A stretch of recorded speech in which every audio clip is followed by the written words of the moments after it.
Muito boa tarde a todos, sejam muito bem-vindos ao podcast do Instituto. Meu nome é Patrícia Coimbra, eu sou mestre em Propriedade Intelectual e Inovação e hoje eu estou aqui com a Mariana Bottino, que ela é doutora em biotecnologia e tem pós-doc em inovação e a gente vai falar um pouquinho de empreendedorismo científico. Seja bem-vinda, Mariana. Obrigada, Paty. Já é super. Já, já é nossa.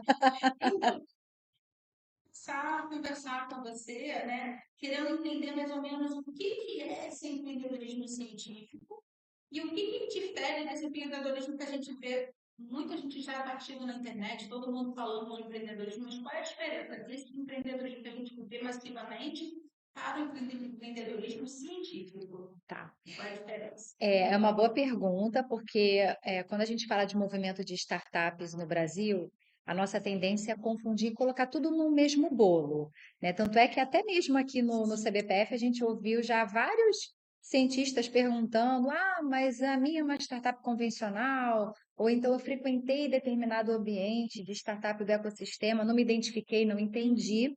Né? Então, basicamente a diferença do empreendedorismo científico é que você cria projetos que, na verdade, ideias de negócio que têm origem nos seus projetos científicos.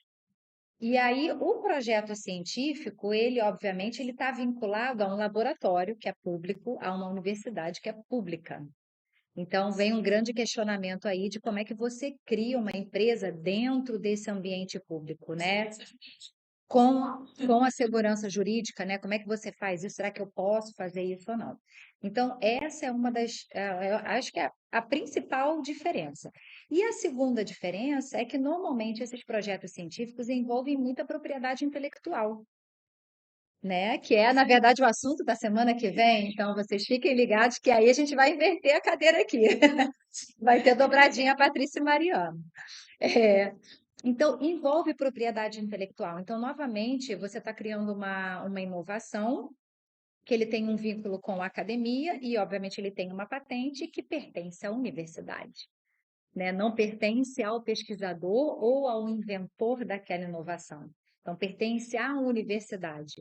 Então, você empreender nesse ambiente científico envolve você negociar com a universidade, negociar com o pesquisador, o próprio pesquisador também, né? Negociar com a universidade e entender que essas validações que são necessárias de serem feitas no mercado, elas não acontecem de uma forma tão simples assim, né? É, o timing é diferente, né? Porque, por exemplo, se você cria uma startup na área farmacêutica, você tem todo um regulatório para enfrentar, Sim. né? Então, como é que você valida também com uma grande indústria farmacêutica? É diferente quando você está criando uma startup de TI, que o teu público consumidor é mais o B2C, é mais um consumidor realmente. Isso também tem a ver com a questão da escala, né? Quando a gente Tem,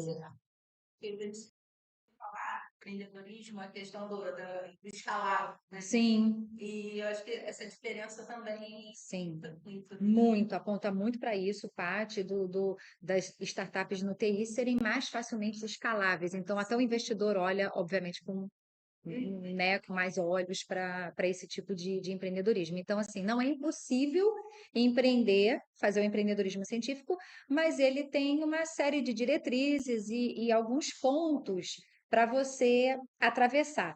Né? Quando a gente olha o TRL, Sim, também. né? Se a gente puxar pelo TRL, o nível de maturidade tecnológica, a gente tem que ficar muito atento àquele Vale da Morte, Sim, sim. Não né? sei se vocês sabem que a gente está falando Das tecnologias. para mercado. Exatamente. Qual a importância que você vê de pegar o conhecimento científico e transformar em inovação? Ou seja, levar ele para a sociedade, colocar ele no mercado. Qual é a importância disso? Assim, para mim é fundamental. Eu que sou cientista, Paty, eu te falo o seguinte: quando eu fiz o mestrado e doutorado, eu nunca me imaginei fazendo um negócio tão bacana, né? Eu trabalhei com biologia molecular e biotecnologia. Então, assim, eu nunca me imaginei descobrindo alguma coisa e deixando fechado as sete chaves dentro da universidade, né? Porque são soluções que são criadas dentro dos laboratórios que muito da sociedade nem imagina. Mas eu consigo imaginar. Você consegue imaginar, né? Porque Sim, você vivendo dentro de uma casa, né, de física, a gente tem vê, muita coisa interessante que dá gosto de ver na sociedade, a gente vê que tem esse bloqueio, né? Às vezes caramba, a gente fora. exatamente. Exatamente, exatamente, estando aberto e tal. Então, assim, é, eu não consigo ver uma inovação nesse nível de complexidade científica não chegando na sociedade, porque quando a gente olha o Brasil, né, um país totalmente voltado para a agricultura, que é excelente, Sim, sim. óbvio, né? Mas a gente vê outros países de fora voltados para a tecnologia, a gente fica toda hora, pô, a gente compra tecnologia para caramba. Exatamente, Então, exatamente. assim, eu acho que é imprescindível os cientistas olharem de fato para o que eles estão criando e fazerem esse avanço, assim, de levar realmente para a sociedade, porque eu acho que a gente se torna mais competitivo. Claro. E você tem algum exemplo de algum desenvolvimento científico que foi para a sociedade, que às vezes a gente até se utiliza, se beneficia dele, mas nem sabe, nem imagina que foi, que vem da academia, que vem. Tem um exemplo que a gente já conversou há muito tempo atrás, acho que você vai lembrar. Sabe o que que é? O hard disk, Ah, sim, a sim, nuvem. é verdade. A nuvem, É ela verdade. surgiu, o hard disk, ele surgiu a partir de estudos da física. Olha, Olha só, os físicos estavam estudando, realmente a gente já tinha falado a gente já disso. tinha falado disso, né? Coisas magnéticas, né? Sim. As propriedades magnéticas dos materiais. E aí aquilo começou a tomar uma dimensão muito grande, né? Uhum. Claro que assim, os pormenores eu não vou saber dizer, mas esse estudo magnético ele evoluiu que os pesquisadores começaram a se questionar. Ué, e será que eu consigo gravar informação dentro desse sistema magnético? Será que eu consigo reproduzir essa informação que está gravada ali dentro desse sistema magnético? Então, tudo isso foi evoluindo e hoje a gente não vive sem isso daqui que a gente está fazendo agora, o podcast, Sim. sem o nosso celular, sem o nosso Eu tô Netflix. aqui grudadinha nele, aqui a gente vive grudada no celular hoje em dia, quase uma Vive. extensão do corpo, É uma né? extensão do corpo e a gente não larga o celular para nada. Com Então, certeza. olha só, e ele surgiu a partir de estudos de propriedades magnéticas da física, que a gente acha assim, pô, vou estudar isso para quê? Olha só a importância que isso tem, mas isso contou muito com o olhar dos pesquisadores Sim, envolvidos, sim. Ter essa tá? visão De ter que. essa visão, de se fazer essa pergunta sempre, né? Do Eu ia até mercado. te perguntar como que essas inovações impactaram a sociedade, mas só com essa primeira resposta já está Já está dizendo dizendo. tudo, né? Fora os medicamentos, enfim, que a gente sabe que estão no mercado, né? Enfim.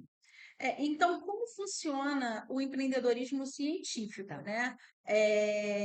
A questão de sair da pesquisa da bancada para a parte aplicada mesmo. Como que funciona esse processo? Tá. Você. Eu vou usar como referência, que eu acho que visualmente as pessoas talvez consigam acompanhar melhor, a nossa famosa escala TRL, Sim. né? Que é uma escala que foi desenvolvida pela NASA para acompanhar o lançamento dos foguetes. Uhum. Então, eles precisavam ter checkpoints, né, de evolução até chegar no negócio. Então, isso se transformou como uma referência em muitos projetos hoje, até da FINEP, eles perguntam qual o nível do TRL da sua Sim. pesquisa, né?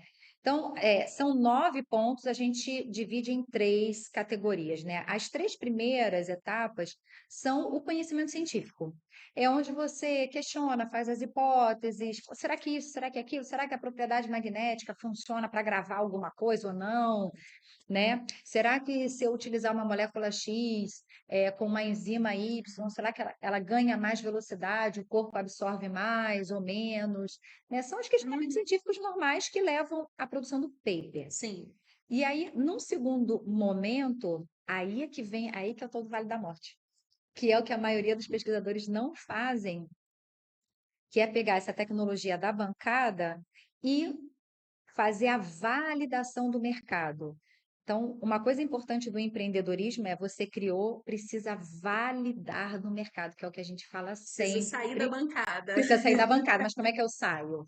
né? Então, eu preciso validar no mercado. Aí, nesse segundo momento, é muito importante se aquele pesquisador tivesse parceria com alguma empresa. Sim. Ou se não tem, procurar alguma indústria, tem que ser algum ambiente operacional. Você diz para já fazer o protótipo, né? Teria que já ter, de repente, um Praticamente isso. MVP, Isso. protótipozinho. Praticamente isso, um MVP, alguma coisa assim, para validar naquele ambiente que é mais próximo da indústria. Não seria uma escala industrial em si, mas é mais próximo da indústria, porque aí eu saio da bancada e eu começo a ter a validação de que aquilo pode se reproduzir, né? Porque eu estou fazendo em escala micro ou nano, Uhum. mas agora eu tenho que crescer. Então, tem que ter um ambiente minimamente operacional. E aí depois você vai para uma terceira etapa, que aí sim que é quando você cria a sua spin-off acadêmica ou startup. E aí agora eu puxo um pouquinho para o meu lado. Aham. Nisso tudo aí, qual é a importância da patente, da propriedade intelectual? Vixe, é fundamental, mas aí, ó, semana que vem, Paty vai explicar melhor para gente, vai destrinchar melhor. Mas, basicamente, a patente, ela é um documento, te dá um poder de Sim. negociação, né? E ela faz reserva de mercado. Você vai explicar melhor, né, pro Uhum. nosso público na semana que vem, mas a patente, ela faz a reserva de mercado. Então, é, ela te dá até um poder de negociação com uma indústria. Sim. A indústria, ela não entende, o mercado não entende o paper, mas ele Existe. entende a patente. Ele entende a patente, porque a patente realmente você está desenvolvendo ali uma ideia de um produto, né? Alguma coisa que vai para a sociedade. De novo, patente é reserva de mercado. Então, se eu estou patenteando, eu tenho que ir para o mercado, Sim. né? Não, eu costumo dizer, desculpa, mas é porque, como é da minha área, eu não consigo ficar calada. É porque alguns pesquisadores vêm até mim às vezes, óbvio, a gente está falando aqui de mercado, está falando de inovação, está falando de ir para a sociedade, mas muitas das vezes existe não é utopia, mas uma ideia do pesquisador, Sim. né, de mas eu quero que seja público, eu não quero lucrar nada com isso. Então, alguns Assim, pesquisadores querem isso.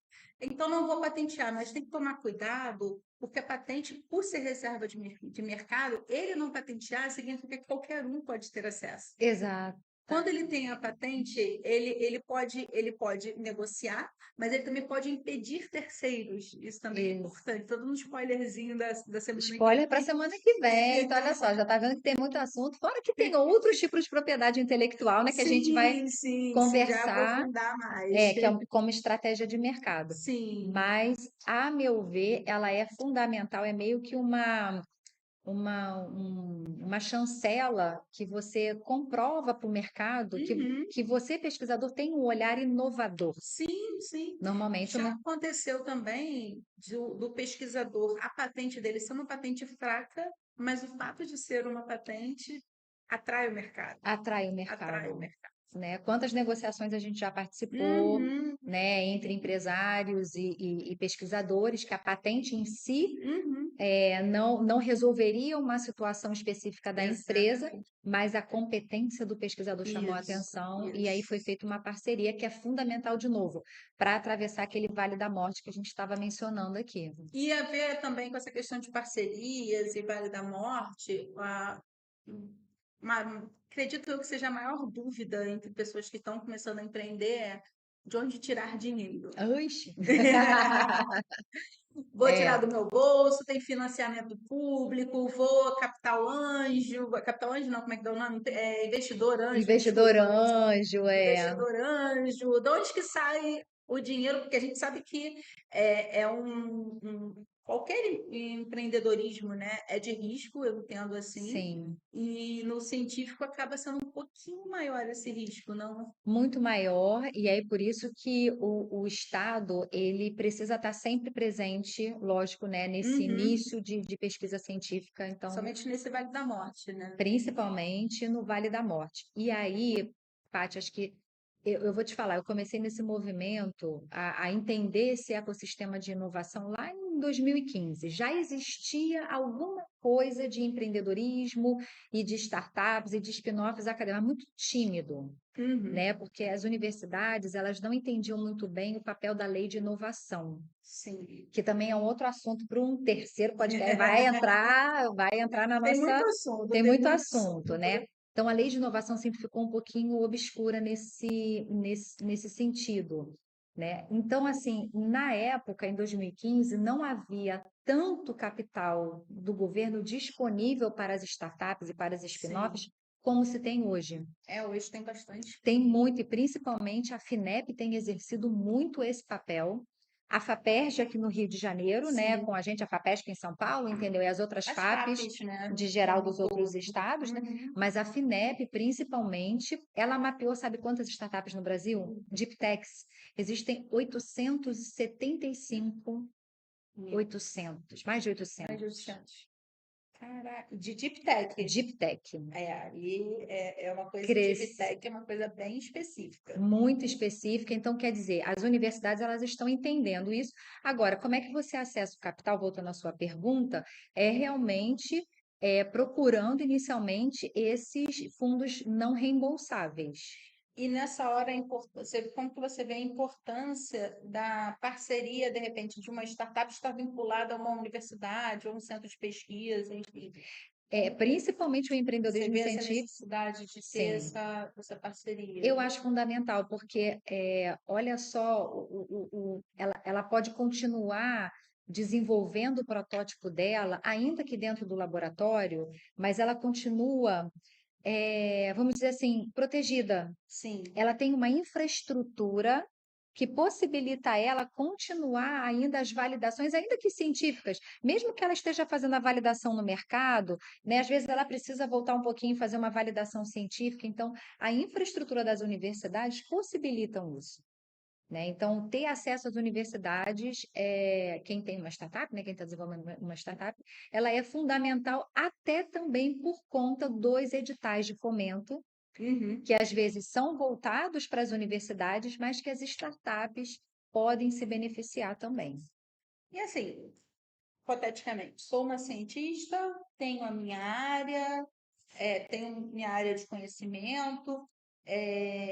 Como é que eu identifico as oportunidades para empreender? Como que você vê isso? Porque é muito comum, de repente, o cientista, às vezes, eu sei disso, porque eu lido muito com cientistas, eles têm um foco naquela pesquisa, naquela linha de pesquisa, e às vezes eles não querem nem saber, nem olhar para mercado, o que real...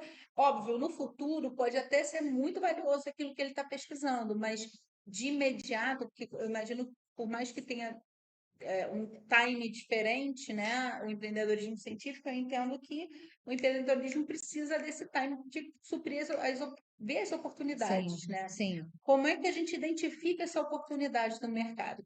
Onde que existe bater lá, oi, tem Oi! oportunidade aí? É o que eu sempre falei para os jovens cientistas que passavam, né, pelo NIT e tal. Tem que participar de eventos de indústrias e de empresas. Você sempre fala isso. Não tem jeito. Tem que participar. Não participe apenas de congressos científicos, que são importantes, lógico, né, para você promover a sua pesquisa e tal. Não estou dizendo. E uma coisa não precisa eliminar a outra, tá? Mas participe de eventos com as indústrias. E outro ponto importante também, participar de eventos de Open Innovation, aonde você ouvir falar vai ter o lançamento da indústria XYZ de óleo e gás, Sim. ou da farmacêutica tal. Vai lá, assiste. Tá ligado, né? No que está acontecendo da área. Tá ligado, porque às vezes a indústria, aliás, nenhuma indústria vai chegar publicamente e falar assim, eu preciso do desafio tecnológico XYZ. Sabe? A maioria das indústrias não vão fazer isso necessariamente, né? Obrigatoriamente. Então, elas vão fazer isso dentro da onde? Dentro dos seus próprios eventos, dentro dos seus congressos, daquele setor econômico. Então, participar desses eventos, ainda que exija de você uma inscrição, um pagamento, não é gratuito. paga para ir. Acaba sendo um investimento também, É um né? investimento que você faz, entendendo assim, eu quero elevar, né, o patamar da minha pesquisa para uma coisa de mercado. Investe nisso e participa, porque é onde vem, às vezes é numa conversa e tal, é onde você fica sabendo de insights, de demandas da indústria, onde também você pode conversar, oferecer, fazer ser visto, né? Enfim, apresentar a sua tecnologia, a sua ideia de negócio. E numa dessas você consegue uma conversa bem interessante com o investidor. Você falou agora das oportunidades, né? Mas aí vamos. E quais seriam os maiores desafios que você enxerga Nesse nesse relacionamento, relacionamento das startups com a indústria, né? Oportunidade, ok, eu vou atrás das oportunidades para em feiras, congressos, eventos, tal, para entender o que está acontecendo. Mas e agora, os desafios? sim, Quais são os desafios? Dá para mim, uma dica aí. para mim, o principal desafio que eu acho que o pesquisador tem que enfrentar é a linguagem. Sim, por favor, pesquisadores, É vamos a, saber língua, conversar com a indústria. é a linguagem altamente técnica, que é ótima quando a gente está conversando com os nossos pares acadêmicos. Mas para a indústria, por exemplo, no meu doutorado, eu trabalhava com genes do ciclo celular. Uhum, Eu estou falando com você aqui, mas você não é obrigada a entender, sim. né? Então, você imagina eu chegar para um pesquisador e falar assim: olha, eu trabalhava com o gene APC7, porque ele mexe no ciclo celular da planta e não sei o que, e faz.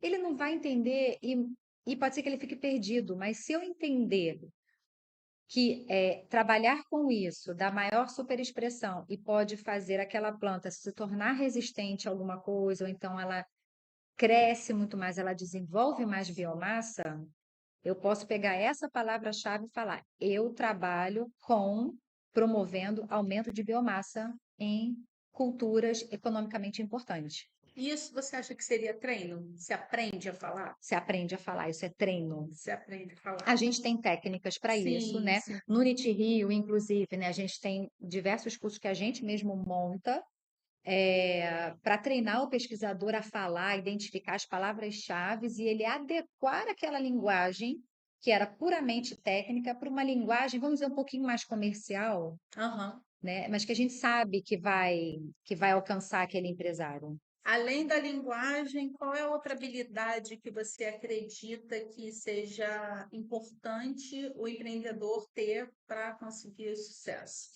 Quais outras, né? Eu acho que ele tem que estar com a cabeça aberta. Tem que estar com a cabeça aberta, é muito do mindset dele entender do porquê que ele está fazendo aquela parceria com aquela empresa, porque assim, do ponto de vista científico, pode ser que não seja tão interessante para ele, Sim. tá? E assim, na cabeça dele, ele imaginar, poxa, mas eu vou pegar a minha ciência e aplicar nisso, entre aspas. Uhum. Né? Nessa coisa na indústria, eu não vejo importância nisso. Não é importante do ponto de vista científico, mas em termos de mercado é. Então, o pesquisador, o jovem cientista, ele precisa estar um pouquinho mais aberto para essas oportunidades. Quando a gente olha para universidades, por exemplo, dos Estados Unidos, né, de Harvard, de MIT, que a gente vê as empresas muito presentes dentro das universidades, é por causa disso, porque a mentalidade está aberta, Sim. sabe, a resolver problemas da indústria que talvez cientificamente você considera pequeno, mas para a indústria é muito grande. Então, depende muito da sua disponibilidade de como é que você quer se colocar no mercado. E como você vê esse equilíbrio, né, entre a pesquisa pura e a pesquisa voltada para o mercado? Como que você vê esse equilíbrio? Eu acho que as duas coisas podem ser muito bem equilibradas.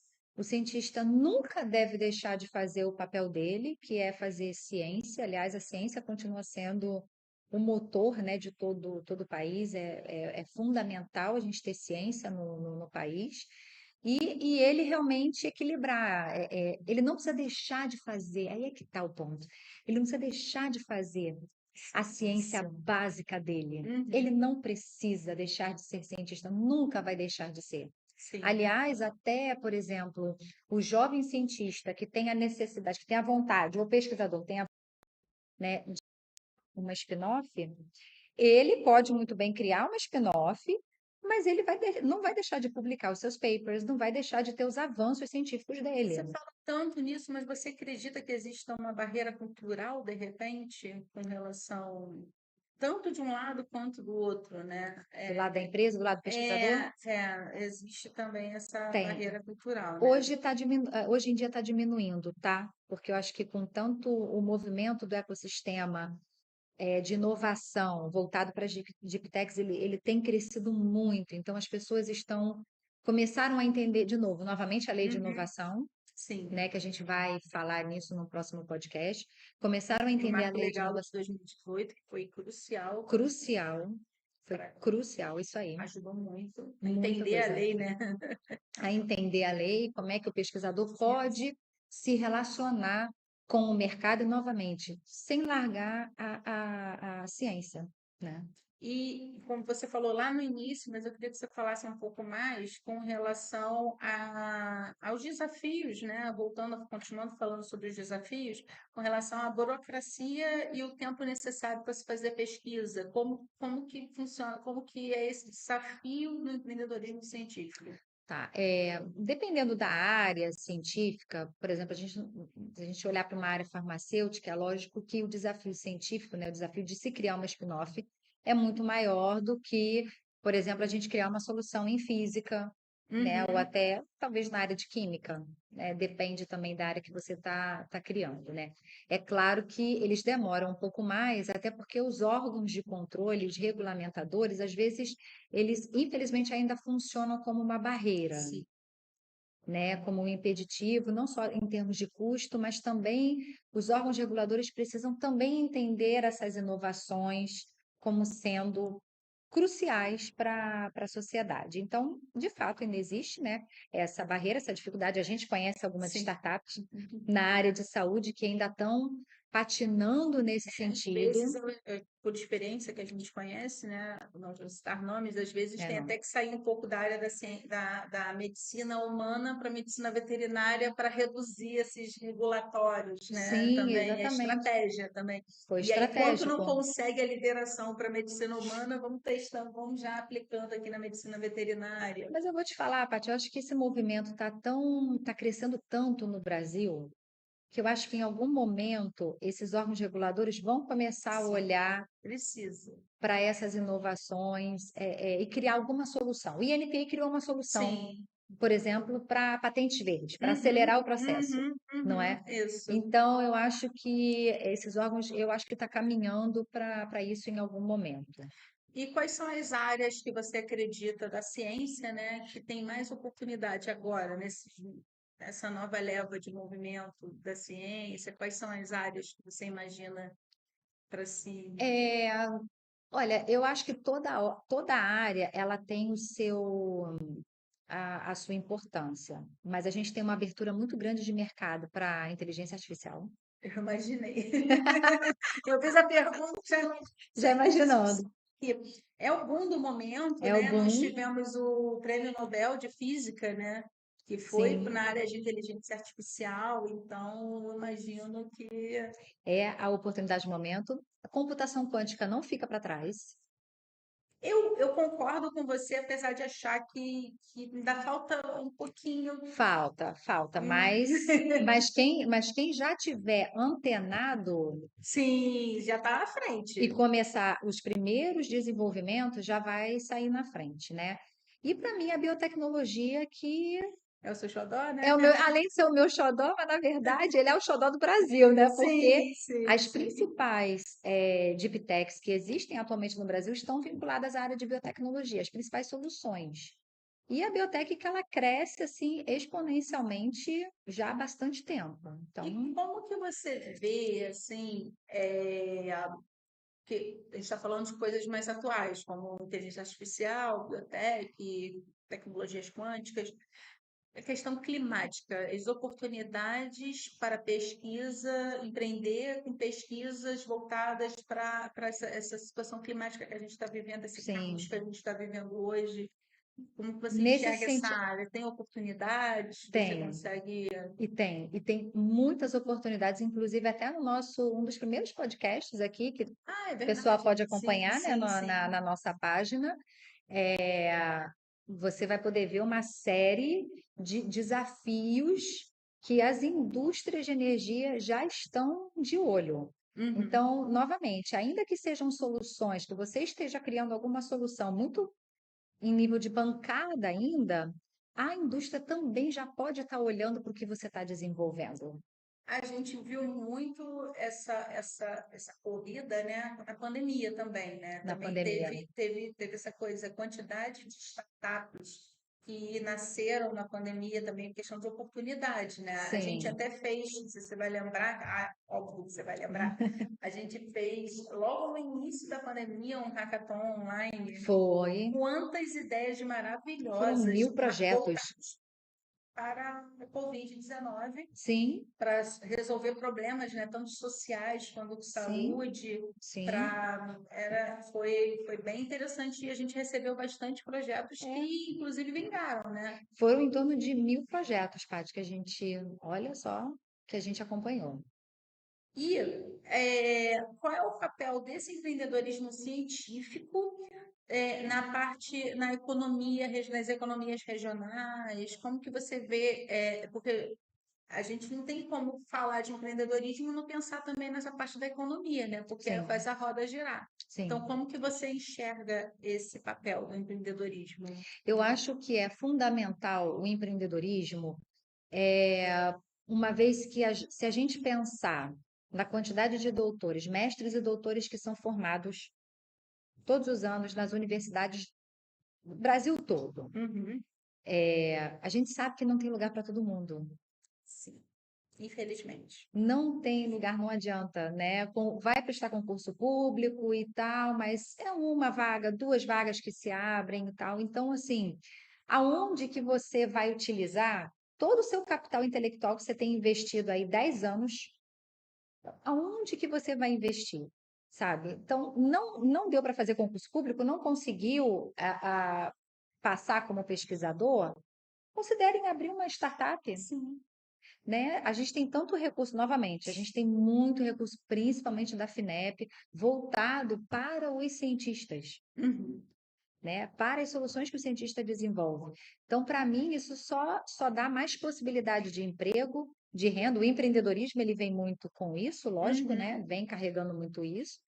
E te dá mais possibilidades de você estar empregado, trabalhando com uma área que você gosta, sem depender ou sem ter que esperar a abertura de um novo concurso. Você tem algum exemplo assim de alguma startup que de sucesso, né, nessas áreas, tanto ciência digital, saúde digital, biotech, inteligência artificial, alguma coisa nesse sentido? Bom, a gente sabe de uma de inteligência artificial que vai ser lançada em breve, né? Que tem grandes chances aí, mas Sim. eu tenho colegas da época até do FRJ que têm startups aí que estão crescendo cada vez mais, né? Validando o mercado e testando, enfim, e corrigindo a rota, a rota, pivotando Uhum. né? Em muitos seus modelos de negócio. Mas assim, eu tenho conhecimento de algumas que estão na fase já de captação de recursos para desenvolvimento de protótipo, e são startups voltadas na área da saúde, né? Envolvem também saúde digital, né? Uhum. Enfim, mas mais voltadas para essa área mesmo. A física ainda não tanto. E assim, a gente é muito famoso, né, o Vale do Silício, né? Até quem nunca ouviu falar de empreendedorismo pode ter ouvido falar no Vale do Silício, deve ter ouvido. Tem alguma iniciativa no Brasil, alguma coisa nesse tipo? Não, obviamente, né, tão evidente que a gente sabe que é difícil, É, mas como que você enxerga assim? Você vê algumas iniciativas no Brasil? Como que o Brasil está? é assim, não é exatamente, óbvio, É, né? Não dá para sim, reproduzir, aham. né? Porque a mentalidade dos A americanos, cultura, assim, é outra cultura. A gente aqui ainda está quebrando, a gente ainda está um passo atrás no sentido de quebrar a resistência aos empresários, Sim. né? E também vice-versa, né? Os empresários também começando a entender que é interessante investir também em algum projeto científico, em alguma startup de origem científica, Uhum. né? Então, mas a gente tem muitas iniciativas aqui no Rio de Janeiro. A gente tem o Porto Mara Valley, que foi construído Sim, é há pouco verdade. tempo. Em Verdade. Santa Rita do Sapucaí, em Minas, tem ali um centro fortíssimo de tecnologia, que tem, assim, chega muito próximo, talvez, ao Vale do Silício. São Paulo, então, nem se Uhum. fala, né? As universidades lá também são O bem FMG fortes. também é O bem, FMG também é tem bem. muitos casos de interação forte com o mercado e de criação de startups. Então, assim, desde quando de novo, quando eu comecei em 2015, houve um aumento para mim, assim, grandioso nas possibilidades de locais para você empreender e de criar spin-offs. Tá, e vamos lá. Quero empreender, sou cientista, quero empreender. Por onde eu começo? Procura a Mariana? Pode procurar, vai ser um Basta prazer. Por onde eu começo? Qual é o primeiro passo? Assim, acordei, sonhei que sou empreendedora, acordei e quero empreender. O que que eu faço? Tá. Lógico que você pode procurar a gente sempre, sempre pode vir bater um papo com a gente, que a gente vai ter o maior prazer de conversar com você e te orientar nesse sentido. Mas para mim, Paty, tem 3 perguntas básicas. A primeira delas é: para quem é o meu projeto científico?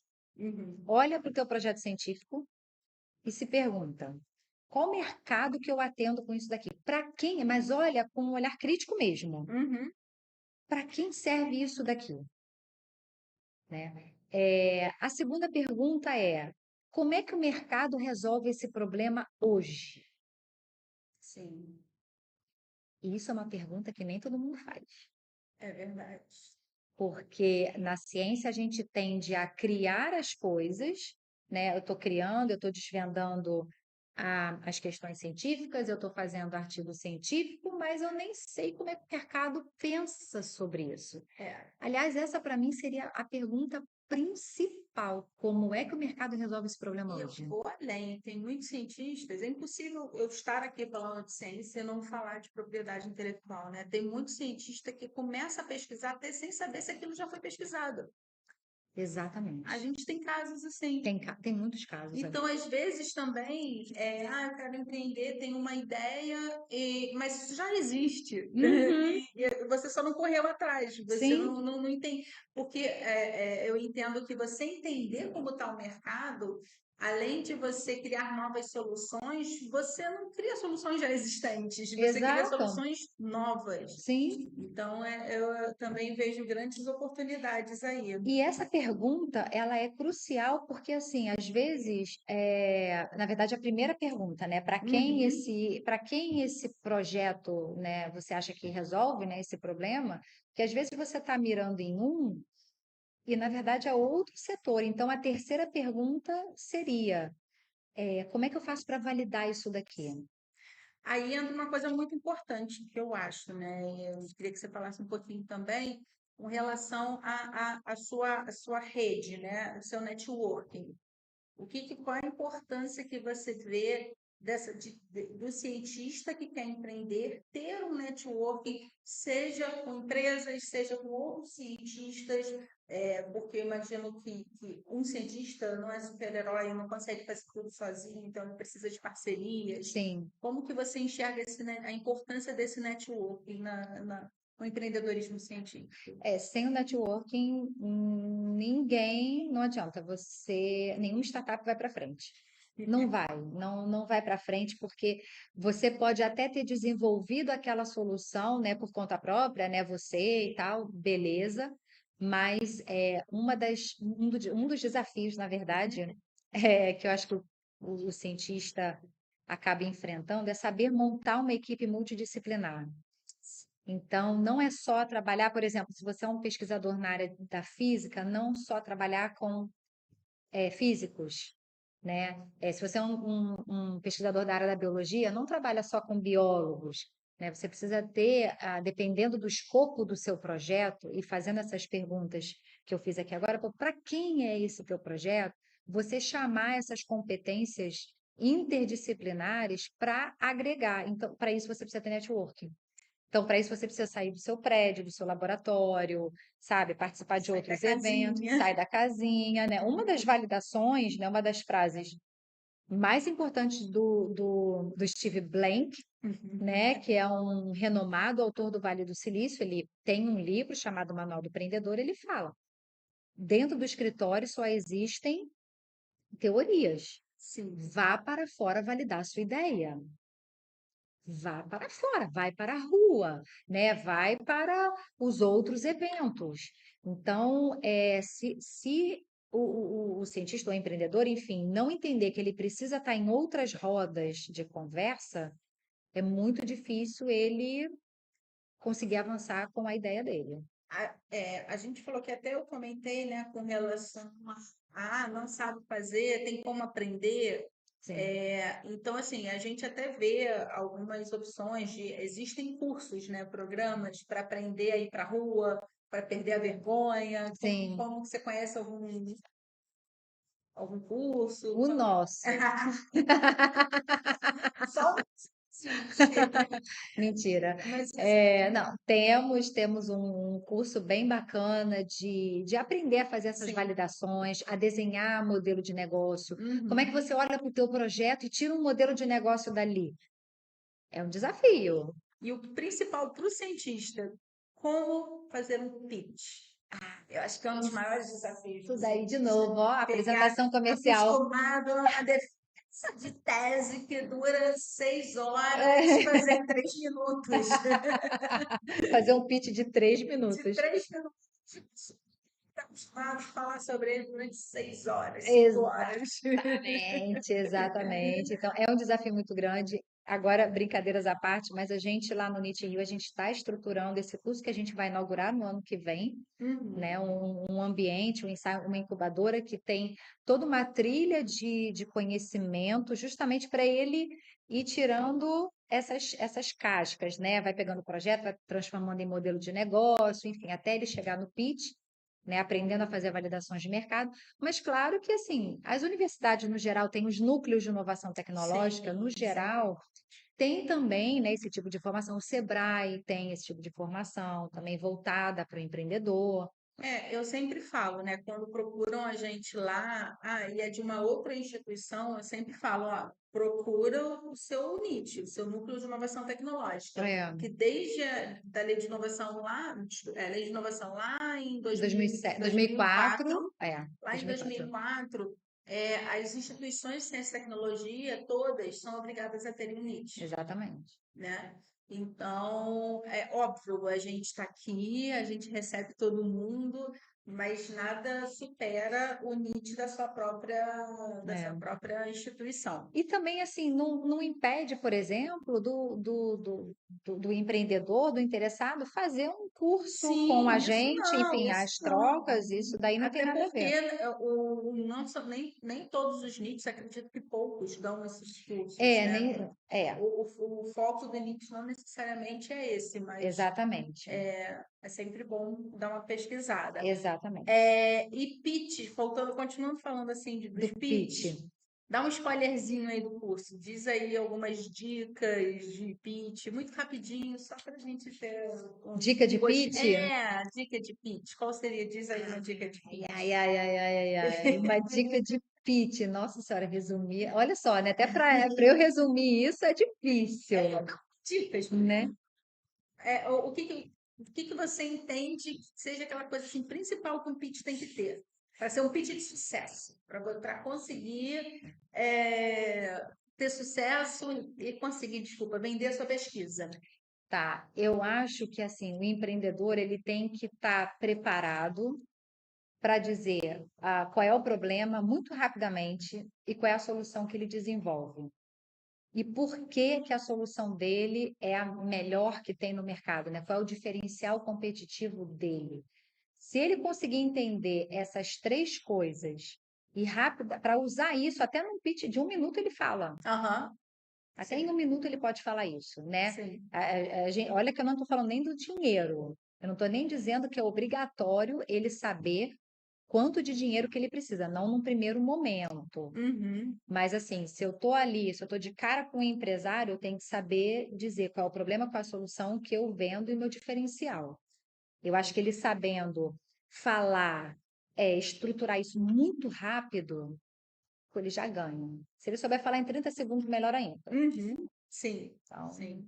para você ver a dimensão que é. Imagina, você pega uma tese de doutorado e resume em 30 segundos, mas dá para fazer, E agora tá? que, assim, resumindo tudo que a gente falou, eu acho que o que a gente mais falou aqui foi com relação à questão dos desafios e oportunidades de empreender na área Isso, científica, né? sim. O que que você, fazendo assim um breve resumo aqui, o que que você diria para Para os desafios. o pessoal que está assistindo?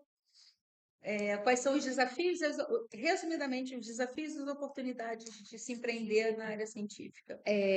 Olha, as oportunidades para mim são maiores até do que os desafios, porque você pode usar a infraestrutura de laboratórios para fazer toda a sua pesquisa científica, tá? Uhum. Utilizar isso, quer dizer, você tem o poder do Estado ali presente junto com você. Você, né, que tá fazendo mestrado, está fazendo doutorado, você tem ali uma certa segurança, né, para continuar fazendo a sua pesquisa e também começar a entender o mercado. Sim. Pensa que o empreendedor que não está vinculado a nenhuma universidade, ele está por conta própria, Uhum. Sim. né? Então ele está num risco, se você pensar num risco financeiro ainda muito maior.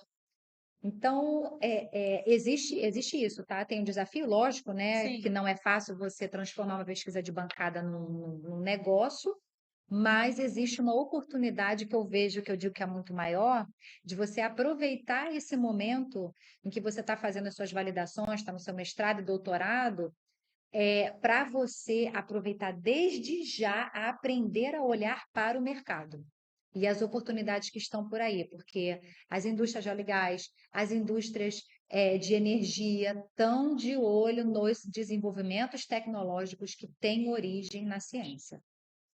E o que que você diria para os futuros empreendedores científicos? Diz aí, ó. Qual era a frase que a gente usava? Mensagem. Qual era a frase? Vem empreender na ciência porque vale a pena. Vem empreender na ciência porque vale a pena. Porque vale a pena. Você vai estar na crista da onda, você vai se destacar, claro.